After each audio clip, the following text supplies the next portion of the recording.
Welcome to Governance Now. This is Geetanjali Minhas and you're watching Checks and Balances. Mumbai is the financial capital of the country and also India's most densely populated city.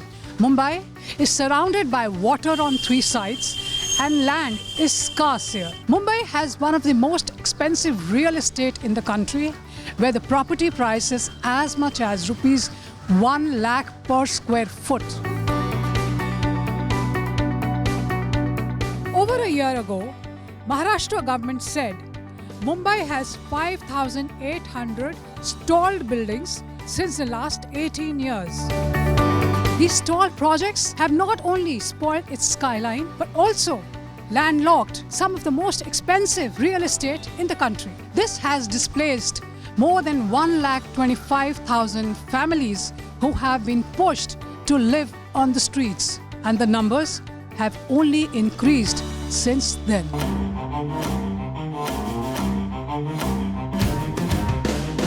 Governance Now spoke to sectoral experts and stakeholders to find how the stalemate can be ended and if solutions can be found. You can assign various reasons to it. Most of these projects have run into financial mismanagement. There are cases where developers who have taken these projects have diverted funds to other projects and they have spread themselves too thin. The second reason can be different clearances, and there are so many planning authorities also in Mumbai. There are slum redevelopment projects, there are redevelopment projects where the owners, the slum dwellers, they come in picture, and it's their rent-seeking behavior also, their mismanagement, the cooperative societies, disagreements on different points.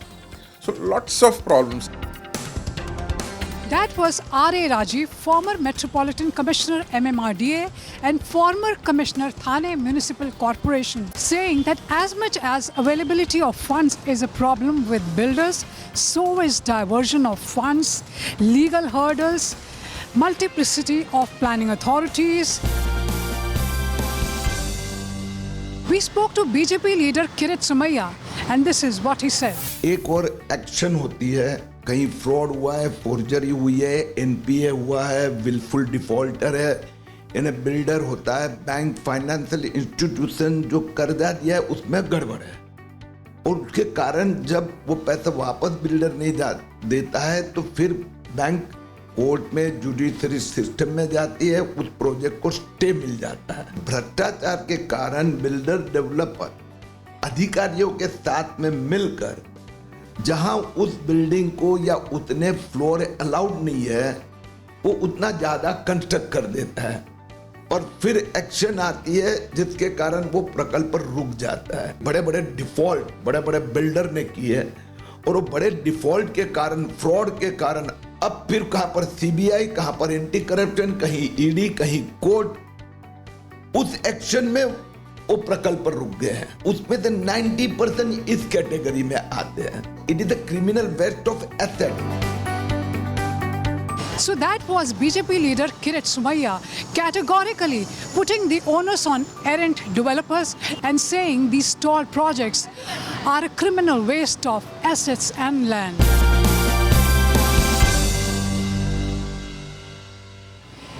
We spoke to Niranjan Hiranandani, co-founder Hiranandani Group and vice chairperson NAREDCO, and he said, the buildings are also getting old and they require redevelopment, and there are challenges in the redevelopment process.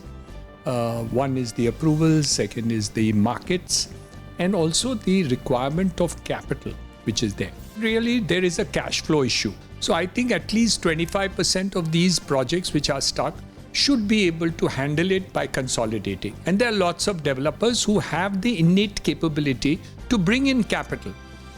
Good companies, corporate companies, structured well, can come into the position. But the developer must be ready, A, to see that all the rest of the approvals are in place. Number two, that there is cooperation from the societies or people like that. So it's a mixed problem. A, the government, B, maybe the developer's capital, see approvals, and maybe fourthly, the infighting which I have seen in some of the developments take place. So we can find easy solutions for one, but difficult for the other three.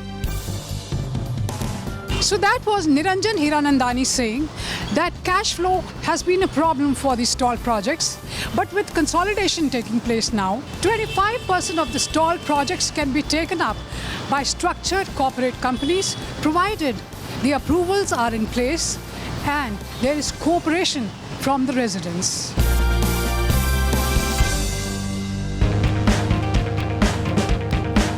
While on the one hand, thousands of projects are hanging incomplete, on the other hand, in South Mumbai alone, there is a burning problem of 90,000 unsold inventory. Whenever the markets go down, the requirements of capital go up because the saleability of the apartments with the developers has really come down. Niranjan Hiranandani said that saleability of flats has come down.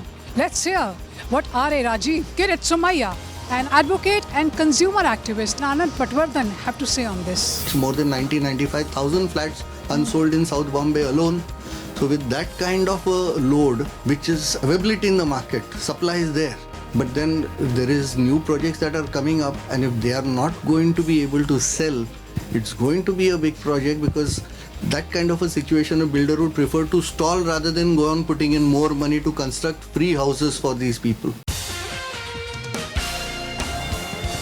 Housing industry is a very imperfect market. Inefficiency creeps in terms of the rent-seeking behavior. If suppose the developer is financially very strong, he will construct the houses and he will not sell. He will wait for the time when the prices go up in the market, and then he sells the property. This is a very imperfect market where the demand and supply never matches. This imperfection in the housing market can only be corrected by government intervening directly in the market. And it is here that the economics of housing market says that since it is imperfect market, since there is inefficiency in the market, then there are rent-seeking behaviors of everybody at every level. Government should directly intervene in the market. We have the examples of England, we have the examples of Singapore, where government spends a lot on social housing. And if you do not spend on social housing that way, this sort of problem comes in, and then the incomplete buildings. Nowhere in the world housing in government control. Government का role जो है housing के संबंध में policy बनाना, उसको regulate करना. The major policy BMC बनाती है. 95% of the Mumbai land area is governed by BMC. MMRDA कोई पॉलिसी सिर्फ 0.001% एरिया के लिए है. MMRDA के महाड़ा की पॉलिसी जो महाड़ा के बिल्डिंग बने उन्हीं के लिए है. महाड़ा के बिल्डिंग कितने हैं? 1% भी नहीं है. एसआरए यानी क्या? जितनी स्लम है वो सब एसआरए नहीं है. एसआरए के अंदर जो प्रोजेक्ट है वो भी आप लैंड देखने जाओगे तो 2% भी नहीं है. जो 21st सेंचुरी में अभी रेंटल हाउसिंग ज्यादा पॉपुलर हो रहे हैं. ये जो लाख से ज्यादा हाउसिंग है वो रेंटल पे जाए, जो बिल्डर के खुद के घर पड़े हैं, वो 5-25 हजार होगा. उसके फाइनेंशियल इंस्टीट्यूशन अगर वो डिफॉल्ट करता है तो कब्जे में लेकर रेंटल में देना चाहिए.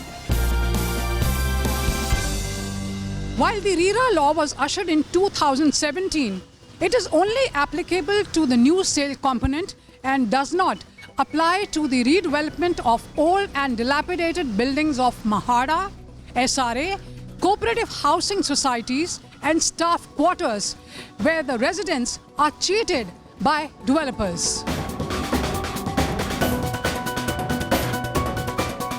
Most of these projects are either under SRA or redevelopment, which comes under RERA. So one or both of these are empowered in order to intervene into the projects, and not an issue really to sort those out. Because we have seen many schemes where there is SRA redevelopment and all, and RERA is involved. But as I said, it's not easy.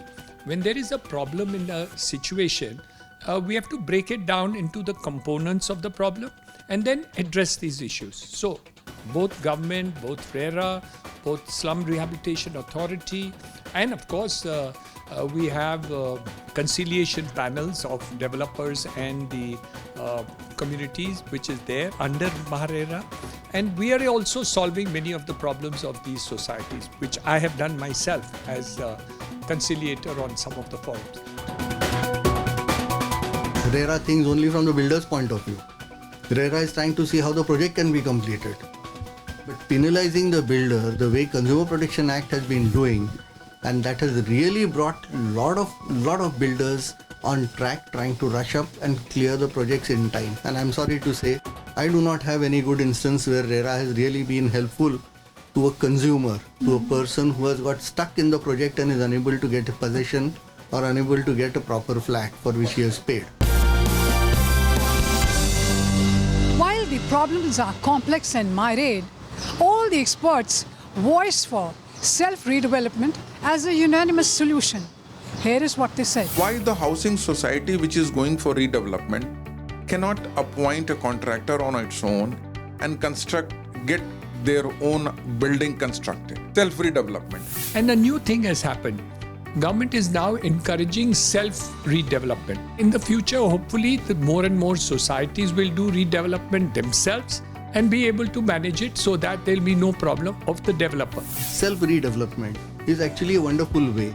So that particular advantage which you're handing over to the builder can all be taken by the society. If there is a proper PMC, project management consultant appointed with a lawyer, a chartered accountant and an architect who would be supervising and who would be functioning for this kind of self-development, I think they can really achieve fantastic things. Banks have now come forward, particularly cooperative banks have come forward to give the loans to the members, because now the entire project and that particular plot would remain mortgaged to the bank, which was not happening earlier, but now those things have also opened up. मेरी दृष्टि से self redevelopment यही best है, क्योंकि builder के हम redevelopment की बात करते हैं तो बिल्डर और सोसाइटी में 2-4 जन के ये विचार है, 2-4 जन के दूसरे हैं।